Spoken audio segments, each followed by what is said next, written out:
হরে কৃষ্ণ কৃষ্ণ কৃষ্ণ হরে হরে, হরে রাম রাম রাম হরে হরে।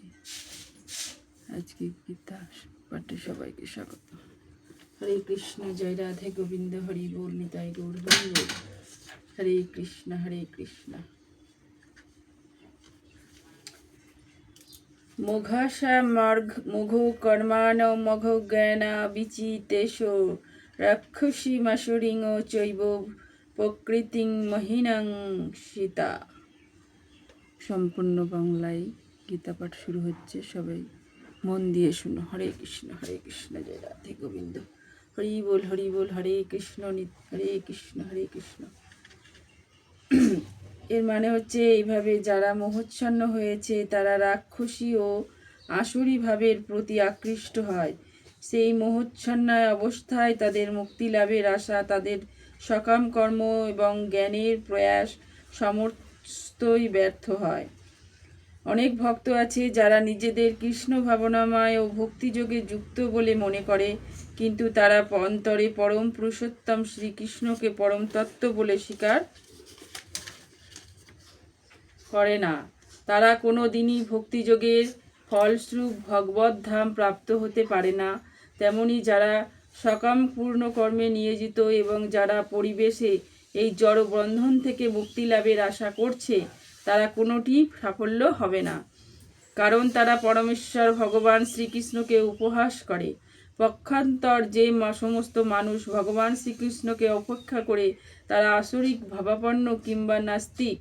ভগবদ্গীতার 7ম অধ্যায়ে তাই বলা হয়েছে যে এই ধরনের আসরিক ভাবাপন্ন দৃষ্ট লোকেরা কখনোই ভগবান শ্রীকৃষ্ণের শরণাগত হয় না। তাই পরম তত্ত্বজ্ঞান লাভের জন্য তারা মনোধর্ম প্রস্তুত জল্পনা কল্পনার মাধ্যমে এই সিদ্ধান্তে উপনীত হয় যে সাধারণ জীব ও কৃষ্ণের মধ্যে কোনো পার্থক্য নেই। এই ভ্রান্ত ধারণার বশবর্তী হয়ে তারা মনে করে যে তাদের মনুষ্য দেহ এবং মায়ার দ্বারা আবৃত হয়ে আছে।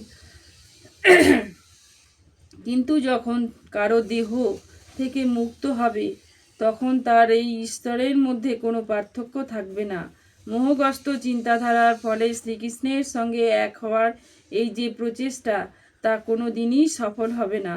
পারমার্থিক জ্ঞানের ক্ষেত্রে এই ধরনের নাস্তিক ও আসুরিক অনুশীলন সর্বদাই নিষ্ফল হয়। এটি হচ্ছে এই শ্লোকের নির্দেশ। এই ধরনের লোকেদের দ্বারা বেদান্ত সূত্র, উপনিষদ আদি বৈদিক শাস্ত্র থেকে জ্ঞান অনুশীলন চিরকালই নিষ্ফল ও ব্যর্থ হয়। তাই বলছে, সুতরাং পরম পুরুষোত্তম ভগবান শ্রীকৃষ্ণ একজন সাধারণ মানুষ বলে মনে করা মহা অপরাধ। যারা তা করে অবশ্যই বিভ্রান্ত, কারণ তারা শ্রীকৃষ্ণের শাশ্বত রূপ হৃদয়গম করতে পারে না। বৃহৎ বিষ্ণু স্মৃতিতে স্পষ্টভাবে বলা হয়েছে, যো ব্যক্তি ভৌতিকং দেহং কৃষ্ণস্য পরমাত্মন স সর্বমদ্য বহিষ্কাস্য শতসাধ্য বৃদানাথ মুখ্য তস্যব্য লোকপিখচলাম স্নানো মাচুরেত। সে যে শ্রীকৃষ্ণের শ্রীগৃহকে প্রকৃত দেহ বলে মনে করে, তাকে শ্রুতি বা শাস্ত্রের সমস্ত বিধান থেকে বহিষ্কৃত করা উচিত, এবং ঘটনাক্রমে যদি কখনো তার মুখদর্শন ঘটে তাহলে সেই পাপ থেকে মুক্ত হওয়ার জন্য এবং সংক্রমণ থেকে রক্ষা পাবার উদ্দেশ্যে তৎক্ষণাৎ গঙ্গা স্নান করা উচিত। হরে কৃষ্ণ। পরম পুরুষোত্তম ভগবান শ্রীকৃষ্ণকে তারাই উপহাস করে যারা তার প্রতি ঈর্ষাপরায়ণ। তাদের নিয়তি হচ্ছে জন্ম জন্মান্তর ধরে নিশ্চিতভাবে বারবার আসরিক ও নিরস্বরবাদী জনিতে জন্মগ্রহণ করা। তাদের প্রকৃত জ্ঞান চিরকালই মোহচ্ছন্ন হয়ে থাকবে, যার ফলে তারা উত্তরোত্তর সৃষ্টির রাজ্যের সবচেয়ে তমসাময় অধম জনিতেই পতিত হবে। হরে কৃষ্ণ। মহত্তনস্ত মাং পার্থ দেবীং প্রকৃতি মর্ষিতা ভজনাত্ত নম মনুষ্য জ্ঞাতা ভূতদিমো বয়ম। মানে হচ্ছে, হে পার্থ, মোহমুক্ত মহাত্মাগণ আমার দৈবী প্রকৃতিতে আশ্রয় করেন। তারা আমার সর্বভূতের আদি ও অব্যয় জেনে অনন্ত চিত্তে আমার ভজনা করেন। এই শ্লোকে স্পষ্টভাবে যথার্থ মহাত্মার স্বরূপ বর্ণনা করা হয়েছে। মহাত্মার প্রথম লক্ষণ হচ্ছে যে তিনি সর্বদাই দিব্য প্রকৃতিতে অধিষ্ঠিতা থাকেন। তিনি কখনোই জড়া প্রকৃতির অধীনে থাকে না। আর তা কিভাবে সম্ভব? সপ্তম অধ্যায়ে তার ব্যাখ্যা করা হয়েছে।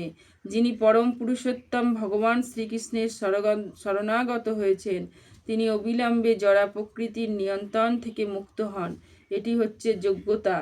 মানুষ কখনোই পরম পুরুষোত্তম ভগবানের কাছে আত্মসমর্পণ করেন, তৎক্ষণাৎ তিনি মায়ার বন্ধন থেকে মুক্ত হন। এটি হচ্ছে মুক্তি লাভ করার প্রাথমিক সূত্র। যেহেতু জীব সত্তা ভগবানের ততষ্ঠা শক্তি, তাই জড়া প্রকৃতির নিয়ন্ত্রণ থেকে মুক্ত হওয়ার সঙ্গে সঙ্গেই সে চিন্ময় প্রকৃতির আশ্রয় লাভ করে। চিন্ময় প্রকৃতির পথ নির্দেশকেই বলা হয় দৈবী প্রকৃতি। সুতরাং এইভাবে পরম পুরুষোত্তম ভগবানের শরণাগত হওয়ার ফলে কেউ যখন উন্নত হন, তখন তিনি মহাত্মার পর্যায়ে উন্নতি হন। শ্রীকৃষ্ণ ব্যতীত আর কোনো কিছুর দিকেই মহাত্মা তার মনোযোগ বিক্ষিপ্ত করেন না, কারণ তিনি খুব ভালোভাবেই জানেন যে শ্রীকৃষ্ণ হচ্ছে আদি পরম পুরুষ। তিনি হচ্ছেন সর্বকারণের পরম কারণ। এই সম্পর্কে কোনো সন্দেহ নেই।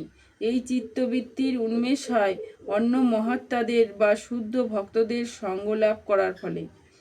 তাই শুদ্ধ ভক্তেরা শ্রীকৃষ্ণের অন্যান্য রূপের প্রতি, এমনকি চতুর্ভুজ মহাবিষ্ণুর প্রতি আকৃষ্ট হন না। তারা কেবল শ্রীকৃষ্ণের দ্বিভুজ রূপেই অনুরক্ত থাকেন। তারা শ্রীকৃষ্ণের অন্য কোনো বৈশিষ্ট্যই আকৃষ্ট হন না। এমনকি অন্য কোনো দেবতা বা মানুষের প্রতিও তাদের কোনো রকম আসক্তি থাকে না। এই ধরনের কৃষ্ণ ভাবনাময় ভক্ত সর্বদাই শ্রীকৃষ্ণের চিন্তায় মগ্ন থাকেন। তারা একটানা কৃষ্ণ ভাবনাময় ভগবৎ সেবায় নিত্য তন্ময় হয়ে থাকেন। হরে কৃষ্ণা হরে কৃষ্ণা। সততং কৃত্যয়ন্তমং যতস্তংশ দ্রিবত্তা নমস্যতন্তশ্চ মাং ভক্তা নিত্যযুক্তা উপাসতে। মানে হচ্ছে দৃঢ়ব্রত যত্নশীল হয়ে সর্বদা আমার মহিমা কীর্তন করে এবং আমাকে প্রণাম করে এই সমস্ত মহাত্মারা নিরন্তর যুক্ত হয়ে ভক্তি সহকারে আমার উপাসনা করে। কোনো সাধারণ মানুষ একটি ছাপ মেরে মহাত্মা বানানো যায় না। মহাত্মার স্বরূপ এখানে বর্ণনা করা হয়েছে। মহাত্মা সর্বদাই পরম পুরুষোত্তম ভগবান শ্রীকৃষ্ণের মহিমা কীর্তনে মগ্ন থাকেন। তার অন্য কোনো কাজই থাকে না। তিনি নিরন্তর পরমেশ্বর মহিমা প্রচারে নিয়োজিত থাকেন। পক্ষান্তরে বলা যায় যে মহাত্মা কখনোই নির্বিশেষবাদী হন না। মহিমা কীর্তনের অর্থ হচ্ছে ভগবানের ধাম, ভগবানের নাম আর ভগবানের রূপ, ভগবানের গুণ ও ভগবানের অদ্ভুত চরিত্র লীলা সমূহ কীর্তন করা। হরে কৃষ্ণা। এই সমস্ত বিষয় সর্বদাই কীর্তনীয়। তাই যথার্থ মহাত্মা সর্বদাই পরম পুরুষোত্তম ভগবানের প্রতি অনুরক্ত থাকেন। ভগবান নির্বিশেষ রূপ ব্রহ্মজ্যোতির প্রতি যে আসক্ত থাকে, ভগবদ্গীতায় মহাত্মা বলে বর্ণনা করা হয়নি। এই ধরনের মানুষকে পরবর্তী শ্লোকে অন্যভাবে বর্ণনা করা হয়েছে। শ্রীমদ্ ভাগবতে বর্ণনা করা হয়েছে যে মহাত্মা সর্বদাই ভগবত ভক্তি নানা রকম কার্যকলাপে মগ্ন থাকেন। তিনি বিষ্ণু তত্ত্বের শ্রবণ এবং কীর্তন করেন এবং কখনোই দেব দেবী বা কোনো মানুষের মহিম কীর্তন করেন না। সেটি হচ্ছে ভক্তি। শ্রবণাং কীর্তনাং বিষ্ণু এবং শরণাম অর্থাৎ তাকে সর্বদা স্মরণ করা। এই প্রকার মহাত্মা 5টি দিব্য রসের যে কোনো একটি দ্বারা ভগবানের সঙ্গে অন্তিমকালে নিত্যযুক্ত হওয়া উদ্দেশ্যবদ্ধ পরিকার। সেই উদ্দেশ্যে সফল করবার জন্য তিনি কায়ম মনোবাক্য পরমেশ্বর ভগবান শ্রীকৃষ্ণের সেবায় সর্বত্রভাবে যুক্ত থাকেন। সেটিকে বলা হয় পূর্ণ কৃষ্ণ ভাবনামৃত। হরে কৃষ্ণা। ভক্তিযোগের কতগুলি ক্রিয়া অবশ্য পালনীয়, যেমন একাদশী, জন্মাষ্টমী আদি পুণ্যতিথিতে উপবাস করা। এই সমস্ত বিধিবিধান মহান আচার্যের দ্বারা তাদের জন্য নির্দেশিত হয়েছে। যারা চিন্ময় জগতে পরম পুরুষোত্তম ভগবানের সান্নিধ্য লাভ করবার প্রকৃত প্রয়াসী, মহাত্মারা এই সমস্ত বিধিবিধান কঠোরভাবে পালন করেন। তাই তার অবধারিত ভাবে তাদের বাঞ্ছিত ফল লাভ করেন। এই অধ্যায়ের দ্বিতীয় শ্লোকে বর্ণনা করা হয়েছে যে এই ভক্তিযোগে কেবল সহজ সাধ্যই নয়, তা অন্তত আনন্দের সঙ্গে সম্পাদন করা যায়। এই জন্য কঠোর তপস্যা ও কুচ্ছ সাধনের প্রয়োজন হয় না। সদ্গুরু তত্ত্বাবধানে গৃহস্থ, সন্ন্যাসী অথবা ব্রহ্মচারী রূপে পৃথিবীর যে কোনো জায়গায় যে কোনো অবস্থায় পরম পুরুষোত্তম ভগবানের ভক্তি সাধন করার মাধ্যমে যথার্থ মহাত্মার পরিণত হওয়া যায়। জ্ঞানযজ্ঞের চাপন্য যচন্দ মামু পশ্যত্ত একান্তে পুত্থনাং বহুদ্ধা বিষ্ট মুখম বলেছে, অন্য কেউ কেউ জ্ঞানের যজ্ঞের দ্বারা আভেদ চিন্তাপূর্বক, কেউ কেউ বহুরূপে প্রকাশিত ভেদ চিন্তাপূর্বক, এবং অন্য কেউ আমার বিশ্বরূপের উপাসনা করেন। এই শ্লোকে পূর্ববর্তী শ্লোক সময়ের সারমর্ম ব্যক্ত হয়েছে। ভগবান শ্রীকৃষ্ণ অর্জুনকে বলছেন, কৃষ্ণ ভাবনায় ভাবিত যে অন্যান্য ভক্ত শ্রীকৃষ্ণ ছাড়া আর কিছুই জানেন না, তিনি হচ্ছেন মহাত্মা। কিন্তু এমন কিছু মানুষ আছেন যারা যথার্থ মহাত্মা না হলেও বিভিন্নভাবে শ্রীকৃষ্ণের আরাধনা করেন। সেই রকম কিছু ভক্তের মধ্যে আর্ত অর্থাদি জিজ্ঞাসা জ্ঞানের কথা পূর্বেই উল্লেখ করা হয়েছে। এদের থেকে আরও নিয়ন্ত্রণ উপাসক আছে এবং এরা 3 ভাগে বিভক্ত। অহংগ্রহ উপাসক, যে নিজেকে ভগবান আভেদ মনে করে নিজের উপাসনা করেন। 2 নম্বর হচ্ছে প্রতীক উপাসক, যে কল্পনা প্রস্তুত করে এক রূপে ভগবানের উপাসনা করেন। এবং তৃতীয় হচ্ছে বিশ্বরূপ উপরূপসক, যে পরম পুরুষোত্তম ভগবানের বিশ্বরূপকে স্বীকার করে তার উপাসনা করেন। এই 3 শ্রেণীর মধ্যে যারা নিজেদেরকে ভগবান বলে মনে করে নিজেদের উপাসনা করেন, তাদের বলা হয় অদ্বৈতবাদী। এরা হচ্ছে সবচেয়ে নিষ্কৃষ্ট স্তরের ভগবত উপাসক এবং এদের প্রাধান্য বেশি। এই প্রকার লোকেরা নিজেদের পরমেশ্বর বলে মনে করে নিজেদের উপাসনা করে। এটি এক রকমের ঈশ্বর উপাসনার কারণ। এর মাধ্যমে তারা জানতে পারে যে তাদের যে জড় দেহটি তাদের স্বরূপ নয়, তাদের স্বরূপ হচ্ছে চিন্ময় আত্মা। এদের মধ্যে অন্তরপক্ষে এই বিবেকের উন্মেষ হয়। সাধারণত নির্বিশেষবাদীরা এইভাবে ভগবানের উপাসনা করে থাকে। দ্বিতীয় শ্রেণীভুক্ত মানুষেরা হচ্ছে দেবোপাসক। তারা তাদের কল্পনা প্রস্তুত যে কোনো একটি রূপকে ভগবানের রূপ বলে মনে করে। আর তৃতীয় শ্রেণীতে যারা রয়েছে, তারা এই জড় ব্রহ্মাণ্ডে অবিভক্ত বিশ্বরূপের অতীত আর কোনো কিছুকেই চিন্তা করতে পারে না। তাই তারা ভগবানের বিশ্বরূপকে পরম তত্ত্ব বলে মনে করে। সেটির আরাধনায় তৎপর হয়ে বিশ্ব ব্রহ্মাণ্ডের ভগবানের একটি রূপ। অহং কৃতরাহং যজ্ঞ সদাহমো হম্মেশোধম মন্ত্র হহমহ মে বাহ্য মহমগ্নি ব্রহং হুতম।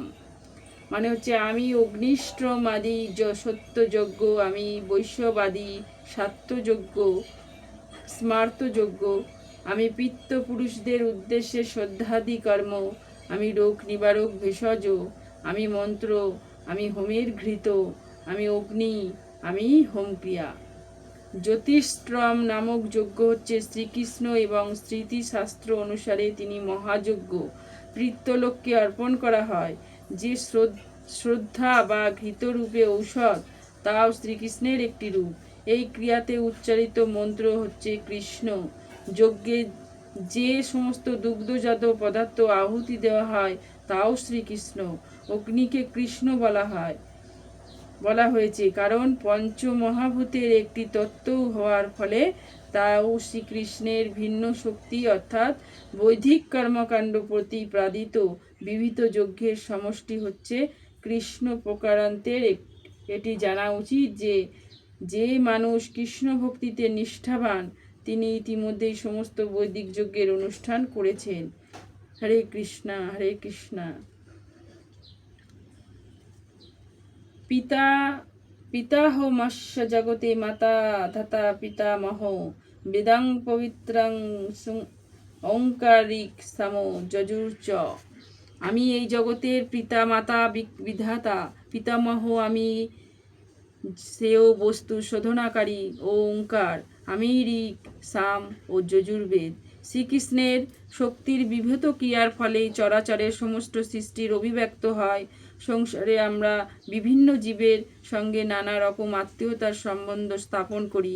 এই সমস্ত জীব বস্তুত পক্ষে শ্রীকৃষ্ণই ততস্থা শক্তি, কিন্তু প্রাকৃতিক সৃষ্টির অধীনে তাদের কেউ কেউ আমরা পিতা মাতা পিতামহ সৃষ্টিকর্তা আদি রূপে প্রতিভাতন হন, কিন্তু প্রকৃতপক্ষে তারা সকলেই শ্রীকৃষ্ণের বিভিন্ন অংশ ব্যতীত আর কিছুই নন। এইভাবে আমাদের মাতা পিতা রূপে প্রতিভাত হয় যে সমস্ত জীবসত্তা, তারা শ্রীকৃষ্ণ ছাড়া আর কিছুই নন। এই শ্লোকে ধাতা শব্দের অর্থ হচ্ছে সৃষ্টিকর্তা। আমাদের পিতামাতা যে কেবল শ্রীকৃষ্ণ বিভিন্ন অংশই তাই নন, পরম সৃষ্টিকর্তা পিতামহী ও পিতামহ প্রমুখ সকলেই শ্রীকৃষ্ণ। শ্রীকৃষ্ণের অপরিহার্য অংশ হবার ফলে বস্তুত পক্ষে প্রতিটি জীবই হচ্ছে শ্রীকৃষ্ণ। তাই সম্পূর্ণ বেদের একমাত্র লক্ষ্য হচ্ছে শ্রীকৃষ্ণ। বেদের মাধ্যমে আমরা যা বুঝতে কিছু জানতে চাই তা ক্রমশই শ্রীকৃষ্ণের স্বরূপ। তত্ত্বের দিকেই আমাদের এগিয়ে নিয়ে চলে। যে তত্ত্বজ্ঞান আমাদের অন্তরকে কলুষমুক্ত করতে সাহায্য করে তা বিশেষ রূপে শ্রীকৃষ্ণ। তেমনি যে মানুষ সম্পূর্ণরূপে বৈদিক তত্ত্বজ্ঞান জানবার প্রয়াসী, সেও শ্রীকৃষ্ণের অবিচ্ছেদ অংশ, এবং সেই কারণে শ্রীকৃষ্ণ থেকে অভিন্ন। সমস্ত বৈদিক মন্ত্রগুলির মধ্যে ওই শব্দটিকে বলা হয় প্রণব, এবং সেটি হচ্ছে অপ্রাকৃত সপ্ত তরঙ্গ, তাই সেটিও শ্রীকৃষ্ণ। আর যেহেতু ঋক, সাম, যজু, অথর্ব এই চার বেদের সমস্ত মন্ত্রের মধ্যে প্রণব বা অঙ্কার হচ্ছে অন্তত বৈশিষ্ট্যপূর্ণ, তাই বুঝতে হবে সেটিও শ্রীকৃষ্ণ। হরে কৃষ্ণ কৃষ্ণ কৃষ্ণ হরে হরে, হরে রাম রাম রাম হরে হরে। গতির ভর্তা প্রভু সাক্ষী নিবাস, শরণং সিহত প্রভ প্রলয়, স্নানং নির্ধনং বিজম্য ব্যয়ম। হরে কৃষ্ণ কৃষ্ণ কৃষ্ণ হরে হরে, হরে রাম রাম রাম হরে হরে। এই বলে আজকে আমি আমার গীতা এখানেই শেষ করলাম। ভালো লাগলে সবাই আমাকে একটু কমেন্ট করে জানিও, রাধে রাধে লিখো। হরে কৃষ্ণ কৃষ্ণ কৃষ্ণ হরে হরে, হরে রাম রাম রাম হরে হরে। হরি বল হরে কৃষ্ণ।